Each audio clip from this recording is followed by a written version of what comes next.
Bulletin की शुरुआत इस वक्त की बड़ी खबर से कर लेते। जामिया में पुलिस के तशद्दुद के मामले को लेकर मुख्तलिफ अर्जियों पर सुप्रीम कोर्ट में आज समाअत है। तलबा की अर्जी पर भी आज ही समाअत मुकर्रर है।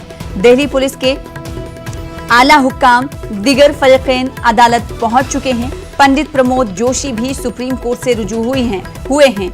एलजी की निगरानी में जांच कराने की मांग की गई है। तो इस वक्त की बड़ी खबर आपको दे रहे हैं। जामिया में पुलिस के तशद्दुद के मामले को लेकर आज सुप्रीम कोर्ट में मुख्तलिफ अर्जियों पर सुनवाई होने वाली है और तलबा की अर्जी पर भी आज ही समाअत मुकर्रर है।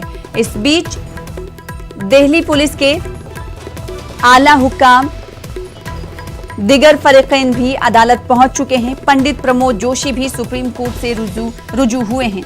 इस खबर पर मजीद अपडेट के साथ हमारे नुमाइंदे खुर्रम शहजाद जुड़ रहे हैं। खुर्रम शहजाद, सभी फरीक़ैन अदालत पहुंच चुके हैं और आज ये भी खबर है कि तलबा की अर्जी पर भी समाअत होनी है। क्या कोर्ट प्रोसेस शुरू हो चुका? देखिए, अभी तक सुनवाई जो है वो शुरू होने ही वाली है और जिस तरह से कल सुप्रीम कोर्ट ने कहा था कि सबसे पहले अमन व अमान बहाल होना चाहिए, उसके बाद ही हम समाअत कर सकते हैं, तो आज पूरे तौर से देखा गया है कि जामिया मिल्लत इस्लामिया के जो तलबा हैं उन्होंने अपना प्रोटेस्ट की आज कोई कॉल नहीं दी है। वहां पर पूरी तरह से सन्नाटा है।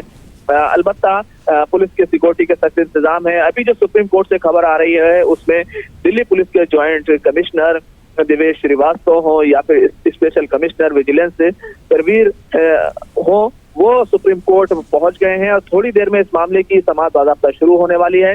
लेकिन सबसे अहम बात यह है कि और भी दो अर्जियां हैं वो सुप्रीम कोर्ट पहुंची हैं। उसमें एक जो अर्जी पहुंची है वो बीजेपी लीडर अश्विनी उपाध्याय की तरफ से पहुंची है। उन्होंने इस मामले में न सिर्फ जांच का मुतालबा किया है बल्कि उसमें कहा गया है कि जिस तरह से जामिया या फिर एएमयू में तशद्दुद हुआ है उसकी बाज़ाब्ता तौर पर जांच कराई जाए। इसके अलावा जिस तरह से एक और अर्जी है तो सुशील पंडित की, वो सुप्रीम कोर्ट पहुंचे हैं। माफ कीजिएगा, प्रमोद जोशी ने सुप्रीम कोर्ट में अर्जी दाखिल की है और उन्होंने कहा है कि एलजी की निगरानी में, यानी दिल्ली के लेफ्टिनेंट गवर्नर अनिल बैजल हैं, उनकी निगरानी में एक जांच होनी चाहिए। हालांकि इससे पहले हमने देखा है तो इस मामले पर कितनी अर्जियां हैं जिस पर आज समाअत होने वाली है? खुर्रम, जामिया के तलबा की अर्जी है और दो अर्जियां और हैं, तो इस तरह से कुल मिलाकर 3 अर्जियां हैं जिन पर मामले की सुनवाई जो है वो कुछ ही देर में होने वाली है और सुप्रीम कोर्ट ये तय करेगा कि आखिर जिस तरह से पुलिस की एक्शन हुआ, चाहे जामिया मिल्लत इस्लामिया के तलबा को लेकर हुआ या फिर अलीगढ़ मुस्लिम यूनिवर्सिटी में पुलिस एक्शन हुआ, क्या वो ठीक था और किस तरह से इस मामले की जांच की जा सकती है। क्योंकि देखा गया था जिस तरह से पुलिस ने काफी ज्यादा सख्ती के साथ इस मामले को टैकल किया है। जी खुर्रम, जिस तरह से हम जानते हैं कि पुलिस पर लगातार जो तशद्दुद हुआ तलबा पर, उसका इल्जाम लग रहा है, ऐसे में जब सुप्रीम कोर्ट में आज समाअत हो सकती है, तो ऐसा समाअत होने वाली है, तो ऐसा कभी इम्कान जाहिर किया जा सकता है कि सुप्रीम कोर्ट कोई कमेटी तश्कील दे जांच के लिए? बिल्कुल, सुप्रीम कोर्ट को पूरा इख्तियार है। वो अपने तौर से जुडिशियल इंक्वायरी या किसी पुलिस जज की सूरत में इंक्वायरी या फिर कोई एसआईटी का हुक्म दे सकता है, जिस तरह से सुप्रीम कोर्ट पहले भी करता रहा है।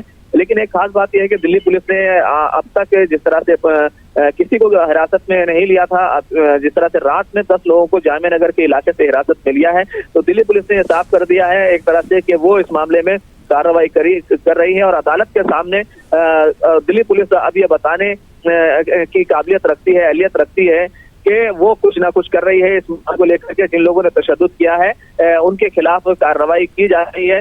हालांकि दिल्ली पुलिस इस मामले को लेकर के कहीं ना कहीं उस पर सवाल है, वो फंस भी सकती है, क्योंकि जिस तरह से तलबा पर लाठीचार्ज हुई थी और इस पूरे मामले में तलबा का कोई लिंक नहीं है, ना किसी को हिरासत में लिया गया है या ना किसी को डिटेन किया गया है, तो दिल्ली पुलिस को तलबा के साथ जिस तरह से उसने कार्रवाई की उसका जवाब देना काफी मुश्किल हो सकता है। लेकिन अभी थोड़ी देर में इस मामले में जस्टिस बोबडे जो चीफ जस्टिस ऑफ इंडिया है वो इस मामले की समाअत करेंगे। उसके बाद ही साफ होगा कि सुप्रीम कोर्ट इस मामले में क्या कुछ करने वाला है।